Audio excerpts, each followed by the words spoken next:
Welcome to the Capital News. I am your host, Alex Corritis. Today is May 23rd, 2019. Thank you so much for joining me. So a couple of stories we're going to talk about today as well. The EU elections are underway. And then I also want to talk about this do-nothing government in which we are in the midst of. And then some other comments made by the president today regarding the U.S.-China trade talks. But first, to our European friends.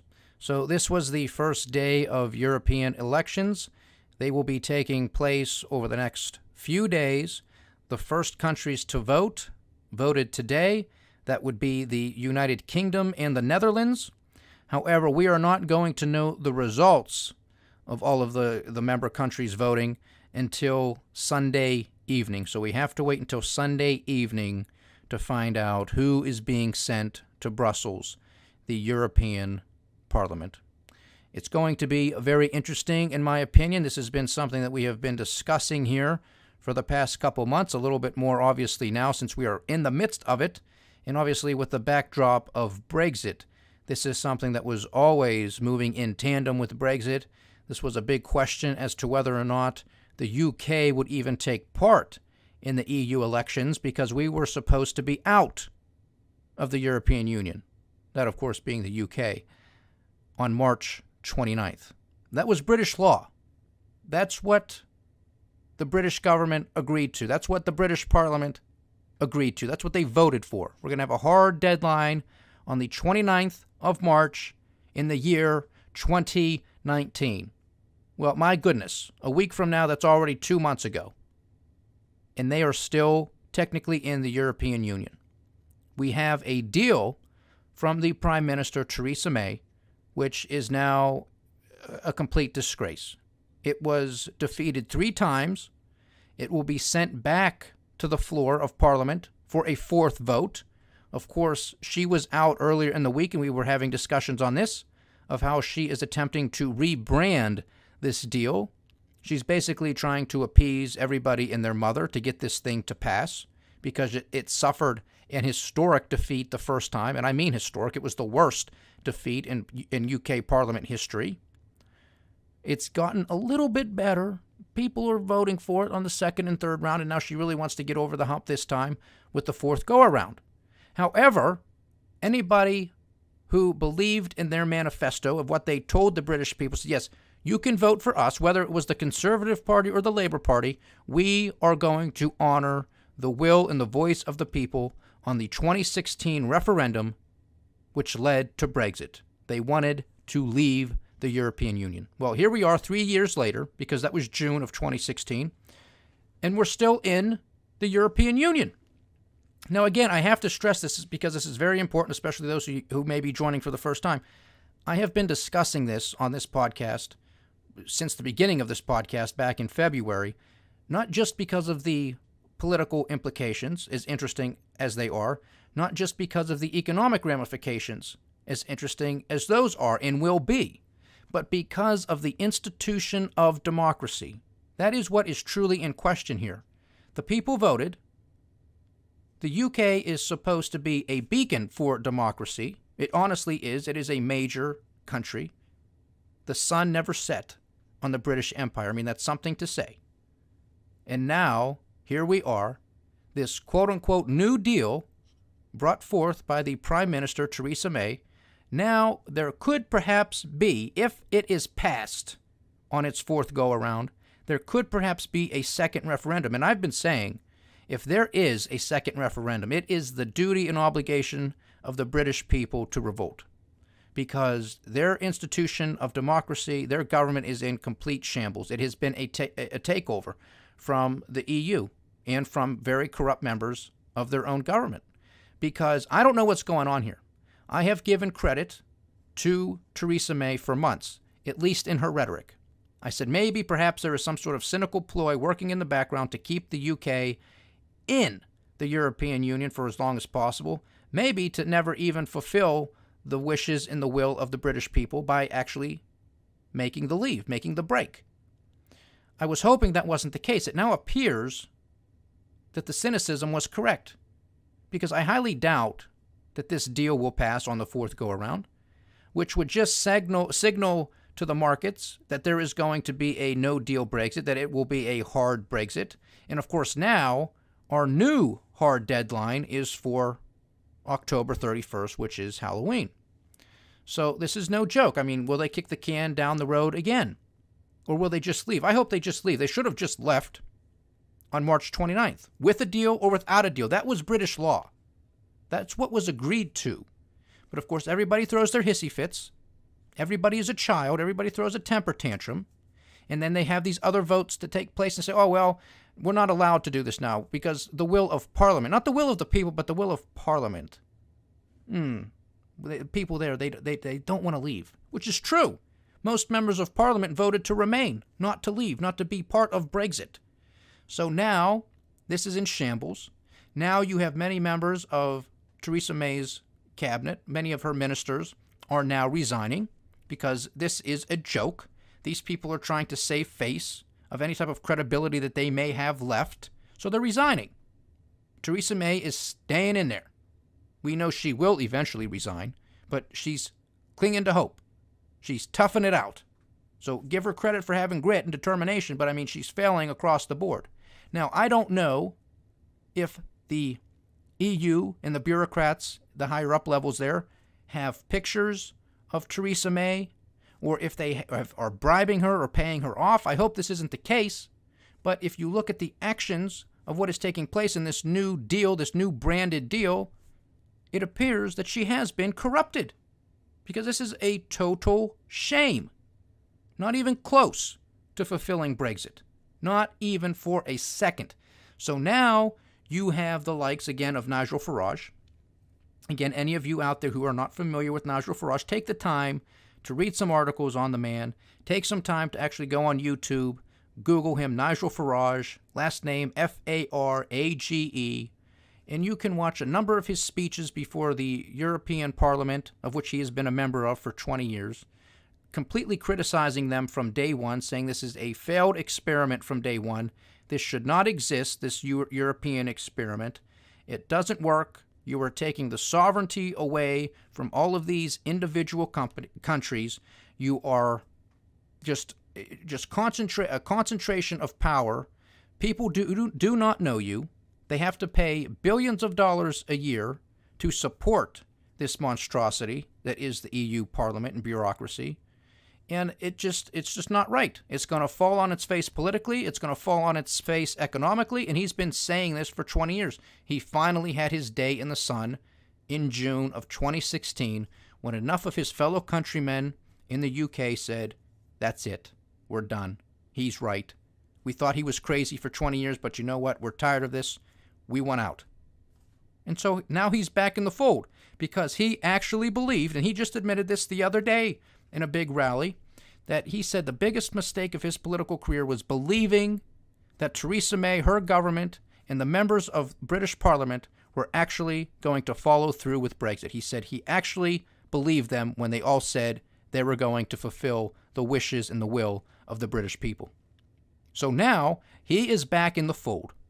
He has now started the Brexit Party. Of course, he was a huge proponent and advocate for Brexit, obviously, with his speeches and rhetoric and actions throughout his 20-year career as a member of European Parliament.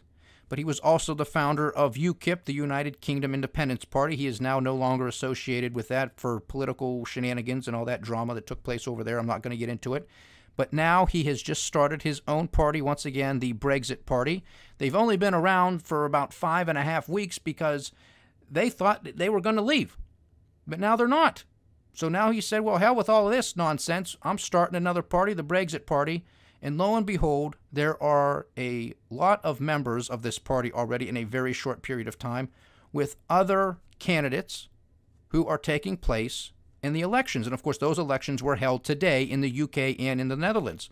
But we are not going to know those results until Sunday evening. But do not be surprised, as we have been predicting here for, quite a while. Now, we didn't know whether it was going to be with the UK, but we were anticipating other populists making their way into the European Parliament from other European countries. But now, no doubt about it, the Brexit Party is going to send a ton of candidates to the European Parliament. I am also anticipating a ton of populist candidates from Greece, from Italy, perhaps even from Germany. And I'm going to get into Germany a little bit later on because there's some other financial news that's interconnected here, I believe. From France, I mean, you got the Yellow Vest riots and all of that nonsense. Spain, I mean, it's all over the place. Northern Europe.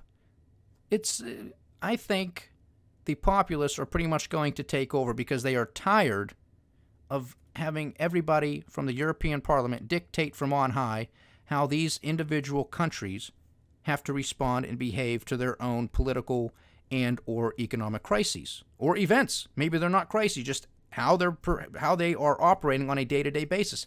They do not like it.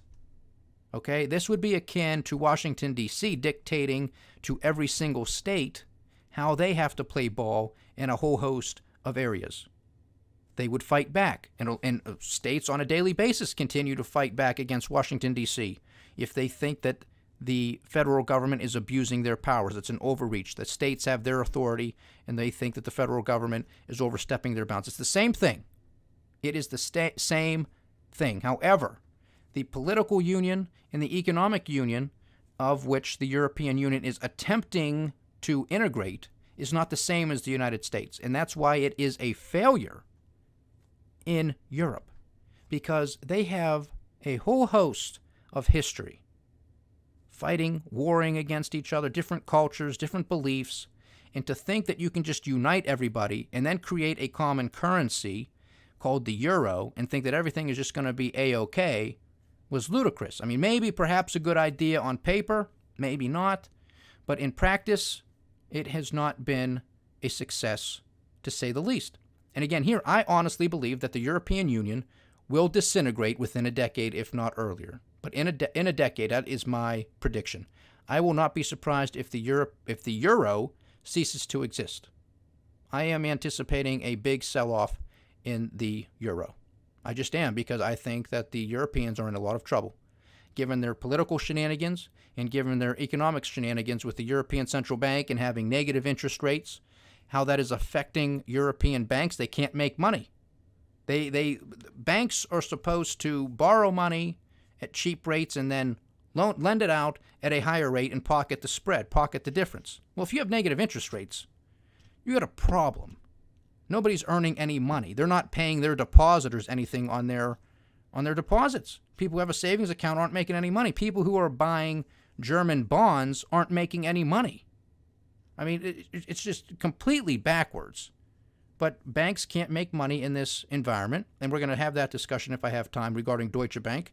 If I don't get to it, you can check out episode 75B, our economic podcast, because I go into greater detail there in regards to Deutsche Bank.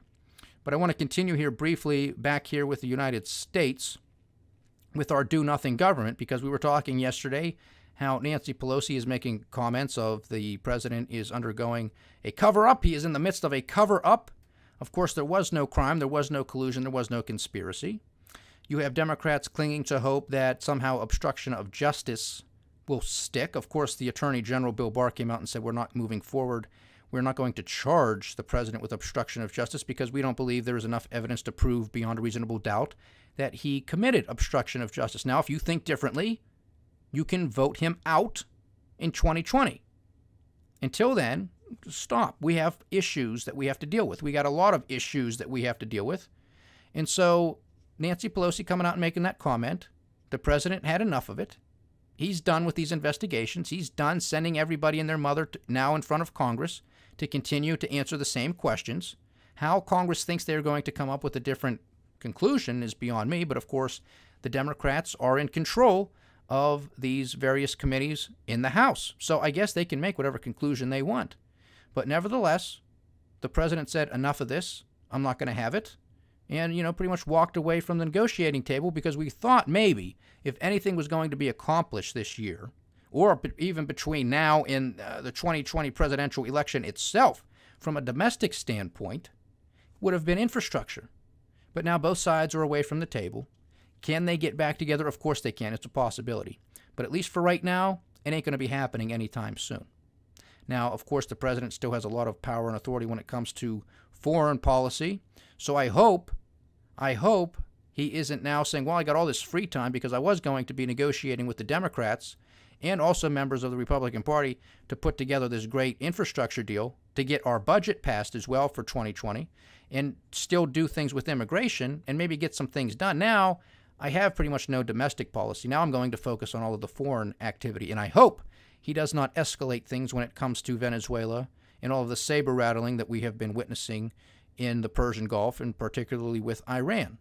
So we'll see what happens, but that is something that is in the front of my mind, that if he does not have anything to deal with now on the domestic front, is he going to focus more aggressively on the foreign front? And right now, things are not looking pretty on the foreign front. So please pray for no more war. We don't need it. We don't want it. We don't need the lives lost, first and foremost, and we don't have the money for it either. So enough is enough with this stuff.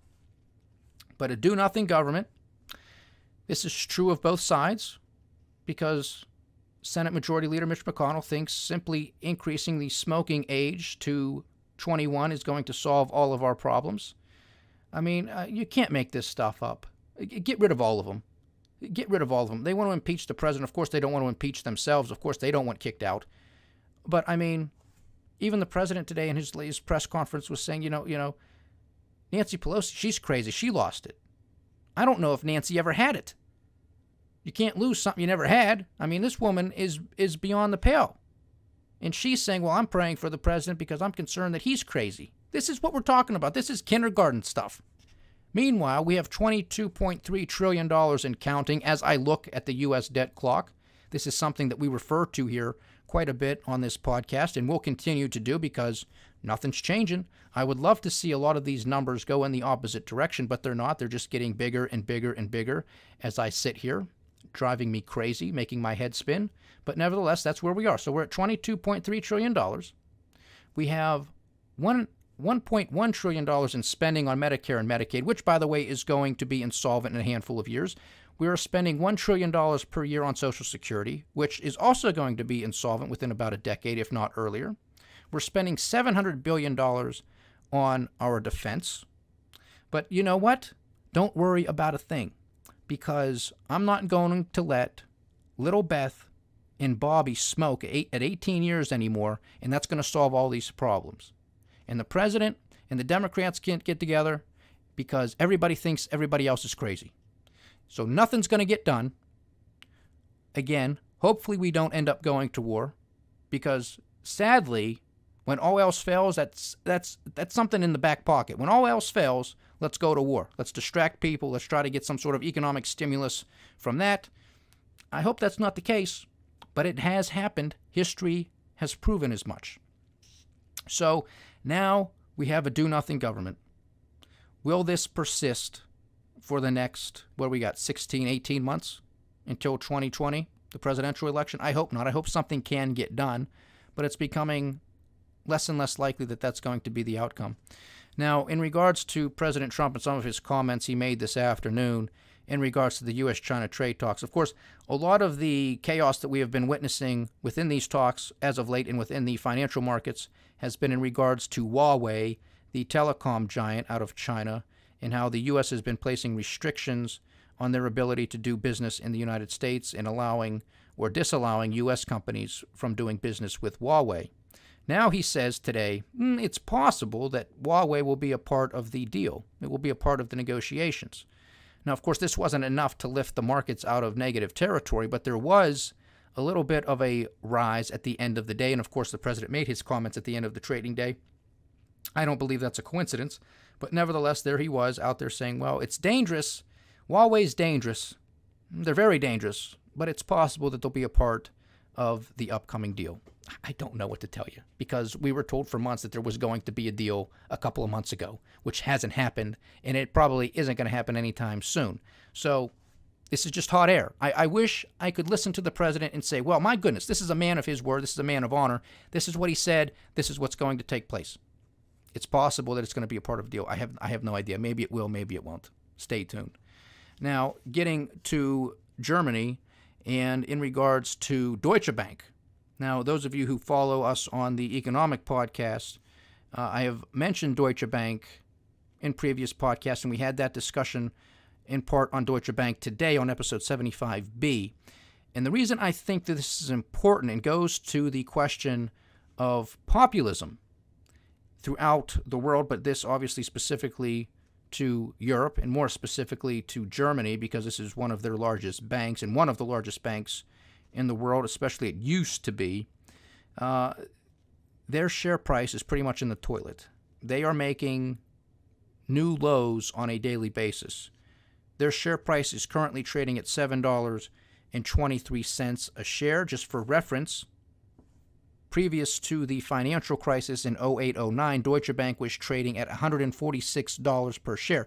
So quite the downward spiral since the financial crisis, and there's never really been any type of relief for the bank since then. And of course, a lot of this falls on corruption. There's a lot of laundering allegations against them, and quite frankly, they're guilty of it. There's a lot of other lawsuits against them because of their illegal activities, the corruption, and they're just not making any money, and also on the back of having negative interest rates. So it's very hard for them to lend money and make any type of money. Of course, they make a lot of their money from the investment side of things. They're a major investment bank, but even in those departments, they aren't making a lot of money. So they're in trouble. And we were discussing how the German government was hoping to merge Deutsche Bank with Commerzbank, which are two main and major banks in Germany, thinking that this would be a great thing. Now, of course, merging two crap banks together does not make a diamond. So that sort of fell flat on its face. There were some negotiations trying to get this to happen, but that fell apart. And now you have the CEO of Deutsche Bank out just yesterday saying, well, we have to continue making cuts. And of course, that's going to lead to a lot of layoffs. There's only so many other things and departments within the bank that you can cut to save money. The biggest is going to be personnel. It's going to be people. Now, where will most of those jobs be? Unfortunately, probably in Germany, but they are a global institution. But there's going to be a lot of people losing their jobs. And that was also a concern. Had the two banks merged, Deutsche Bank and Commerzbank, there were some analysts out there speculating that as many as, it's hard to believe this many, but somewhere in the order of 30,000+ jobs could have been lost because of all of the overlap in departments. I mean, that's how big these banks are combined. It might even have been bigger than that, but it was at least 30,000 jobs. So I don't know if that sort of put the fear of God into the German regulators and government, or even the banks themselves, because Germany, just by the skin of their teeth, is skirting away from a technical recession. So I don't know what it was, if it were some other things, if just business, the banks just couldn't come to an agreement. But that deal of merging, at least for the time being, has been put off the table. We're not dealing with that right now. But nevertheless, Deutsche Bank remains in trouble. So with my question of populism, if Deutsche Bank fails, if it collapses, if they have to go through bankruptcy, this will be catastrophic. If you remember Lehman Brothers, that type of event here in the United States, which was really the biggest catalyst that pushed all of these other dominoes down in the 08-09 crisis, Deutsche Bank would be the same type of event. Some people think it would be even larger, that they are Lehman Brothers on steroids because they have even more leverage than what Lehman Brothers did. I mean, that's a scary thought, because this is not going to be contained in Germany. This will not be contained in Europe. This will be a global event. Will the contagion, if this doesn't in fact take place, can it be absorbed? Can it be contained? I would say no. So that gives you the question as to populism. Will the German people, will they want to bail out Deutsche Bank? Will the members of the European Union Parliament, will they want to give a whole bunch of money to another bank to bail them out? I do not think the appetite will be there. So this is a serious question to ask. Of course, when we were talking on our economic podcast about the 30 market risks for 2019, that was a list that was put together by Deutsche Bank. So there was no way that Deutsche Bank was going to put themselves on that list. Of course, we here at the Capital News made that point number 31. That Deutsche Bank collapsing or suffering some major losses could create a banking contagion and a whole host of other issues. So it's a very interesting question to consider, because this is now front and center. Day by day, their share price is making new lows. Pay attention. It might sound boring because it's on the financial news media. You don't understand it, but let me tell you something. You may not have understood Bear Stearns. You may not have understood Lehman Brothers, but guess what? Your pocketbook did. If you got laid off, you lost your job, you understood that. That is the same type of thing that could happen now. I don't say this to frighten people. I say this because this is a possibility, and you have to be prepared. But stay tuned. We're in the midst of the EU elections. We will know what happens on Sunday evening, and so we'll have to have that discussion next week, but there's going to be a lot more news between tonight and tomorrow as well, so join us back here again tomorrow. Appreciate your time, guys. This is the Capital News. I am Alex Koritis. Godspeed.